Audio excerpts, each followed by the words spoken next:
I'm Robbin Miller, host of Miller Chat. My show today has Brenda Johnston and Emily Coelho, co-chapter leaders of the Tears Foundation. Welcome on my show. Thank you for having us. Thank you for coming out. So, I heard about the Tears Foundation. I was reading in Bay State Parent, and I was very interested in it because of the work and the mission that you do. And then I learned how it's nationwide and how you have wonderful services for mothers, right? So why don't you tell a little bit about what the Tears Foundation is? Sure. So the Tears Foundation started in 2002 in Washington State.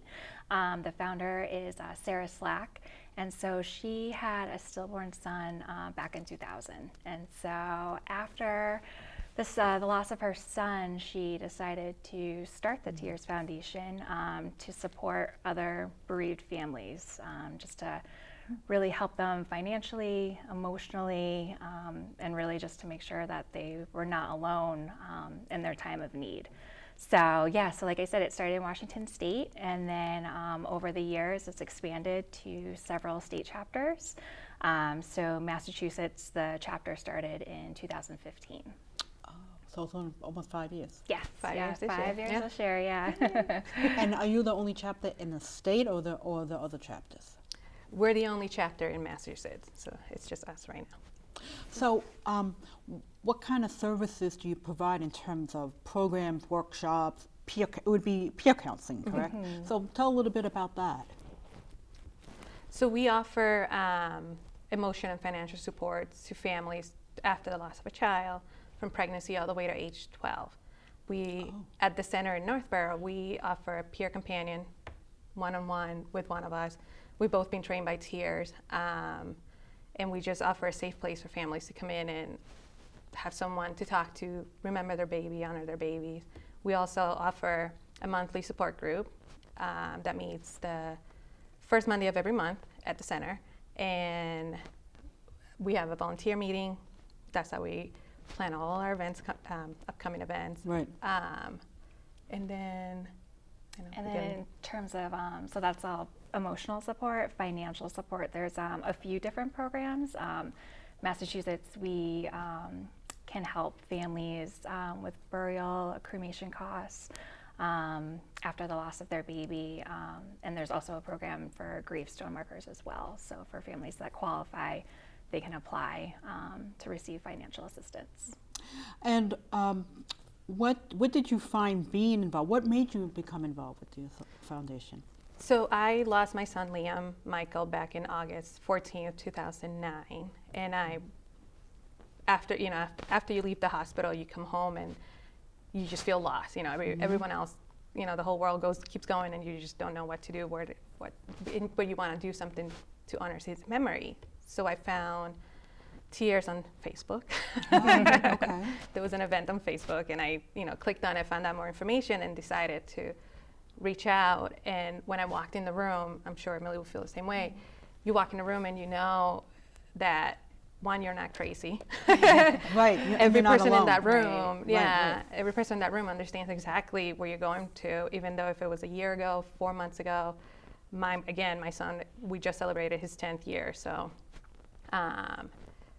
the reason why I do it is just to honor him every day. I want to help families not feel the way I did. You just feel alone and you don't know what to do. So I love to be there for moms and anyone that needs it, and just walk through them, through their grief journey. 'Cause it's a lonely journey, but if you're willing to put in the work, I'm willing to be there with you. But when that happened to you, did they provide you any support in the hospital? So my hospital was 10 years ago. I came home with just a list of funeral homes, and the social worker from the hospital came out, and that's the only support I got at the time was Right. the social worker through the hospital. After that, I think I only did 6 months of therapy with her, and then it just got to the point that I didn't think it was helping, and we were just, it didn't work out. And then fast forward to 10 years later, I found Tears, and that's when everything clicked. Wow. So, Well, thank you for sharing your story. Yeah. Wow. And Emily? So similar. So my daughter was stillborn in January 2016, and so we just celebrated her 4-year anniversary this year. And same as Brenda talked about, I remember I had found, I was doing crazy Google searches, just looking to connect with other families in the area. There is a lot of online support for bereaved families, but I was really looking to connect with parents in person who knew what I was going through, who had had, a similar sort of loss. And so I had also found the Tears Foundation through Facebook. I started attending the volunteer meetings. And I would say I was really lucky how Tears had already started at that point for me, since I did find them pretty quickly after my loss. And ever since then, I think we all say that being part of Tears, it's the way that you can parent your baby since they're not physically with you anymore. You're still able to honor them. Right, of course. Yeah. It's a different way of parenting. Yeah, but it's our way. It's our way of being able to include them. And even volunteering for Tears, I think it's actually really nice because our living children can see, what we're doing to give back. And even though, it was a dark time for us, we've been able to really transform it into something positive, which I think is really important. I think it's how we look at death. Like, I remember I had a woman, she runs Megan's Hope. Yes, And I had her on my show twice. The second time my son interviewed her, he was 9.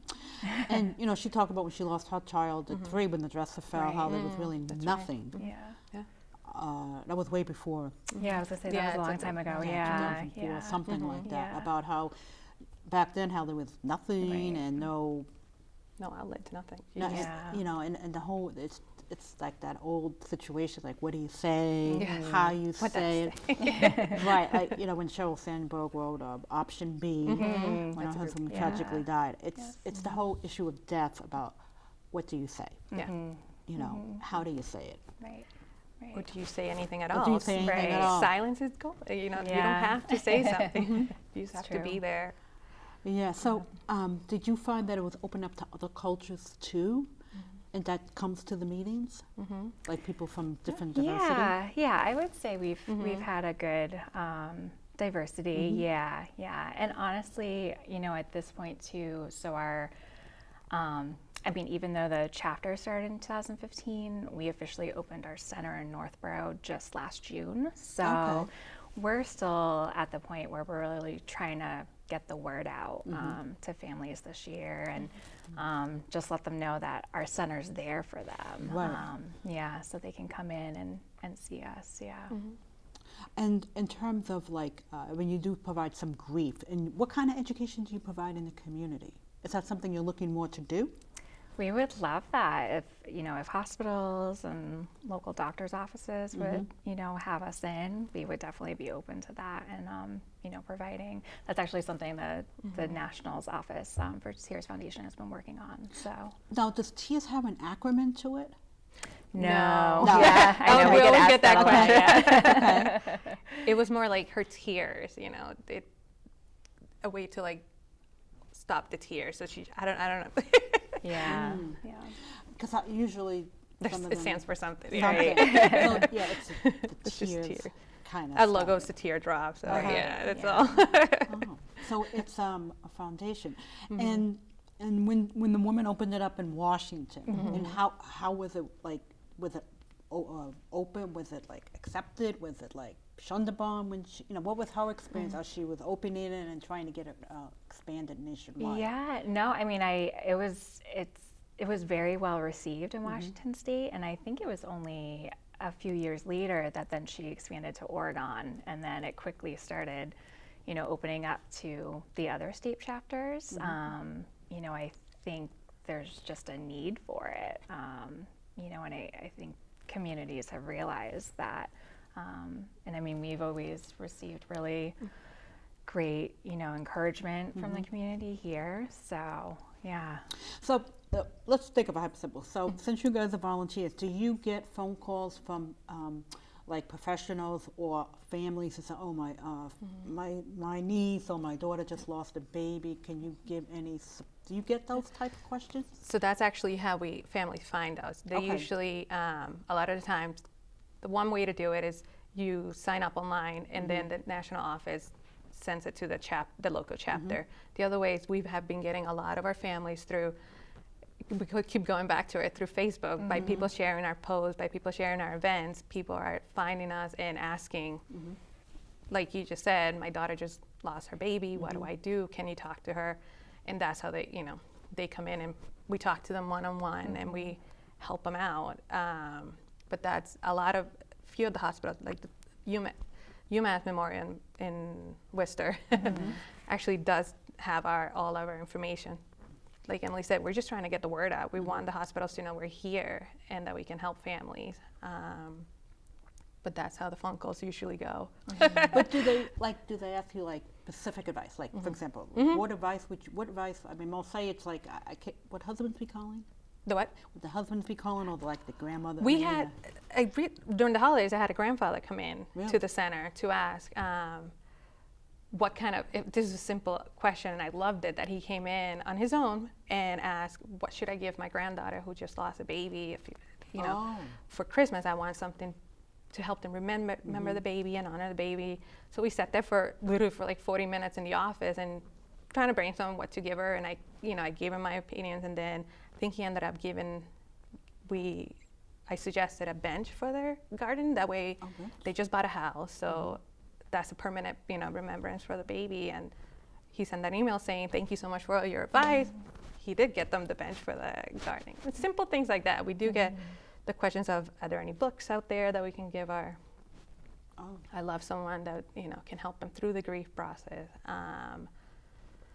We do have resources like in our office. So we call it like a lending library. So families could come in, they could kind of check out the books first before they order it for themselves. Yeah, so that way they can see, if they think it would help them or not. Yeah. Well, it's a tough position to be in. I mean, when I look at it from because we're women here, when you look at it from a perspective, yes, I adopted, but you still have that feeling in your system about a child. Yeah. Whether, like you adopt or you give birth or you lose, it's just, there's something about mothers that we have that special connection. Do you find that you have that? It's like the oxytocin effect. Yeah. Yeah. Yes. Yeah. And I think a lot of people don't. I think they try to empathize. But But I think it's purely like a female. I mean, I don't want to be biased. But you just have that connection. And I think that's like a common sort of theme, and even like in our support groups, that comes up a lot. Just how differently women and men grieve, and just the perspectives.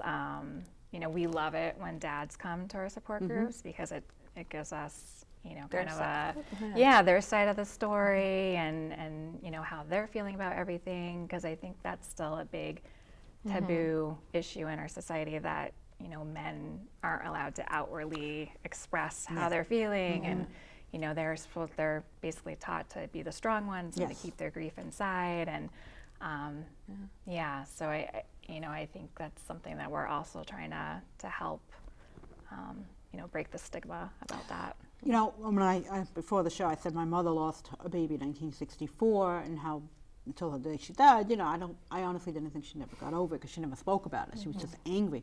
But when I think of my dad, nothing. Never. Yeah. And maybe that because they're baby boomers.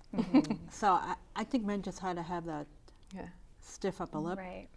If they were the sensitive man. I mean, my mother was never blamed or anything like that. And that does happen in some cultures. Yes. Yeah. And that's not what a mother needs. Right.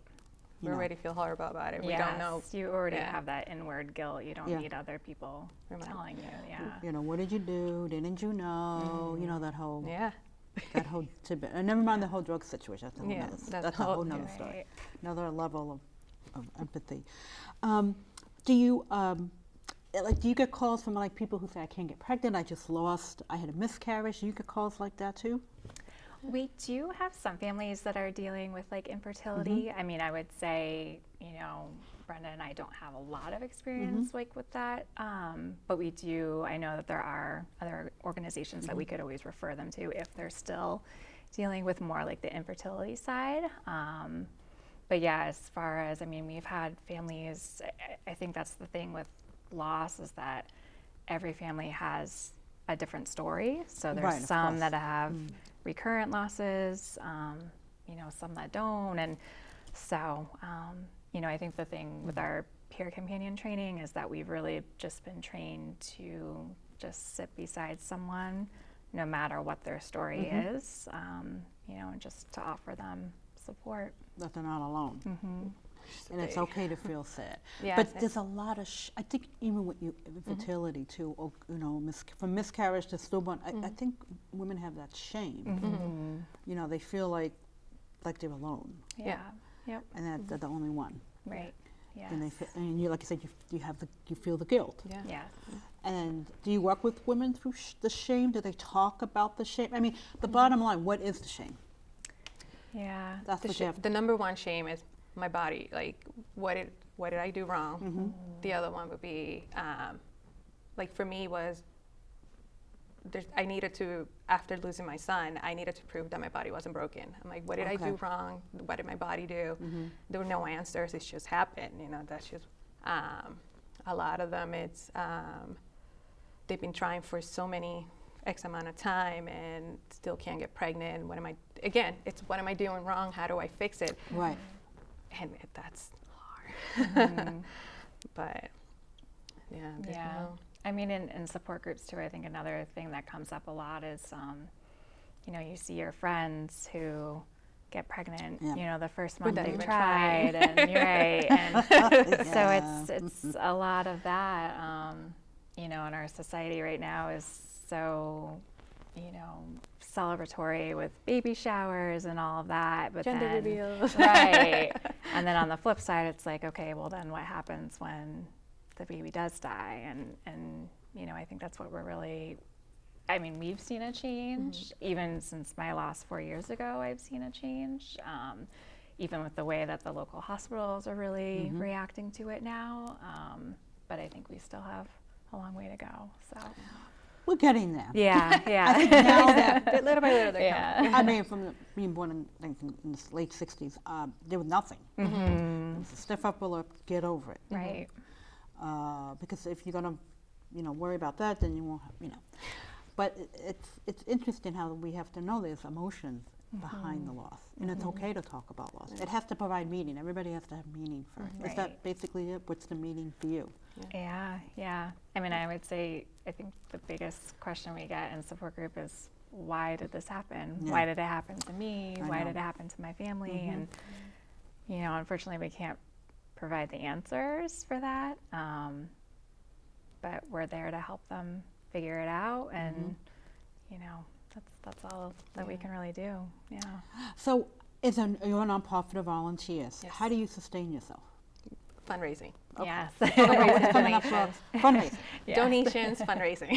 That's literally. Yes, that's it. So our biggest, we have a few different events coming up this year. So first in March 27th is our comedy night fundraiser.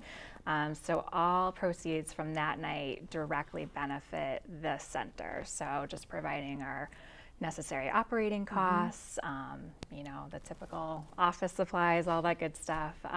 So that's so the comedy night fundraiser is March 27th. It'll be at the Marlboro Fish and Game. It's our third year that we've worked with. It's called Comedy for Cash is the company. It's Adam Webster. He does a couple of the local radio shows in Worcester, but he's awesome and he helps us out so much. So this is our third year doing that. It was an awesome success last year. And then later in September this year is our Rock and Walk for Babies. Yeah, tell me a little bit more about Yeah, that. so the Rock and Walk is it's just a uplifting event that's really meant to include not only the bereaved families that we help, but really the whole community. So the basis of the event is we have rocking chairs there, and it's set up. This year it'll be at Neshoba Regional High School in Bolton. So this is our third year. This will be our third third year year having it there. Yeah. So you're able to walk as many laps as you'd like around the track, and then there's rocking chairs for you to sit and kind of reflect for a few moments and really think about the baby that you're missing. Just take a few quiet moments to yourself. But yeah, so there's no set. It's not like a 5K where you're it's up to you. right. You're not can required walk, you don't have to walk. Yeah, Just exactly. Be Yeah. there, not there. But that's where the rock and then the rock and walk walk comes in part. place. I know a lot of people ask us about the rock, so Like yeah. rocking chairs. Yes. But it sounds like a safe place. It is. So Yeah. it's a safe place where families can come in and see. Number one, they're not alone. The community's coming in. Right. Every family makes their own team. We have personalized shirts on the back. Will say, "Baby so and so." And then seeing the numbers, like that's why every year I do the same thing. I just stand there and look at the numbers. Like, there's a lot of us out there, Right. Yeah. The husbands the dads get to see that they're not the only ones out there. There are other dads around they can talk to if they want to. Guys don't like talking about their feelings, but some of them do. I mean, it's definitely a great family-friendly event. Lots of kids' activities there. I think a common misconception that we get is that it's It's a depressing. sad day. And It's definitely not a sad, sad and day. It's definitely not. It's positive and uplifting, and the basis of it is just to encourage families. They're not alone, and that there is hope again. They will be able to find those moments of joy again after missing their baby. So. I think after they go through the shame, I mean, it's something that's always going to be with you. Yes. You'll just have a different meaning to it, and we're all human. We're going to have our sad. I mean, we all have losses in different ways, and we're all going to, grieve, and it's okay. I tell people, even myself, when my mother died, I've had some sad moments too. That's the human part of us. Exactly. Right. But you also you have to figure out what's best for you. Finding meaning, doing charity. Everybody, there's really no right way to grieve per se. I mean, as long as it's a healthy grieve, not doing it involving addiction. Right. So it's definitely. I think your organization definitely touches a taboo subject that's been around since babies were born, right? Right. This thing way back in the 1700s, 1800s, when women had multiple babies, And it was more common, right? Yeah. and how they never. I mean, I think when you read about the famous founding fathers, they talk about their losses. That was their safe place.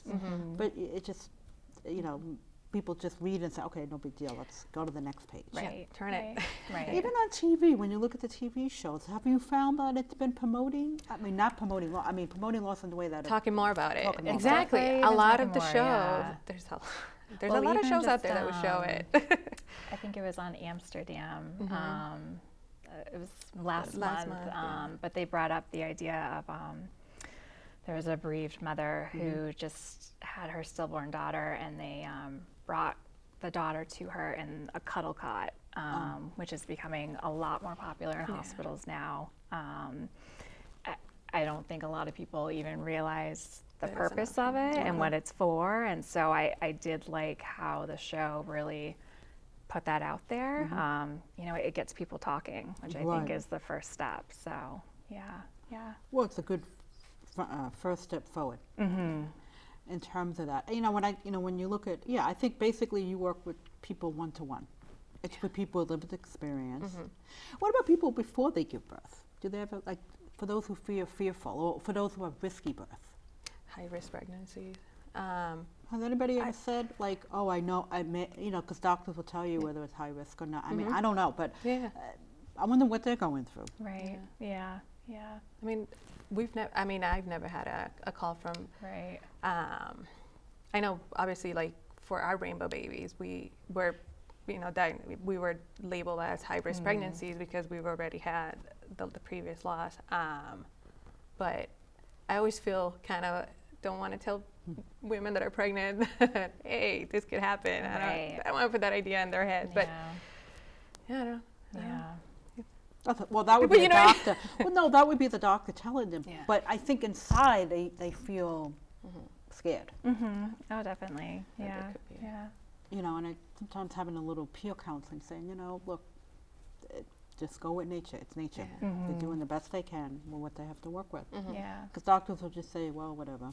Yeah, no, it's true. Well, I mean, and even, you know, for any of our moms who are having a pregnancy after their loss, I mean, that's really, you can only take it literally one day at a time, you know, and it's a long 9 months, but I mean, there's really, you know, nothing else you can do. Is just to try to live in the present as much as you can, which is hard. It's definitely hard, yeah. So what advice, we have less than 2 minutes, what lasting words would you give to mothers who may have had losses? I mean, for me, I would just say, you know, never ever be afraid to reach out. You do not have to suffer alone. Okay. You know, we're here whether you want to meet in the Northborough office, whether you want support, you know, through text or email, through our online groups. You know, I just don't ever want another family to feel that they have to really go through this type of loss by themselves. And I like to say that the Tears Foundation is just kind of like one tool in the toolbox for on your grief journey. You know, we have, you know, referrals for therapists and other counseling services. You know, there's a lot of other things that we can help them along with while they're grieving. So. Okay, so just give information about your organization. We have less than 45 seconds.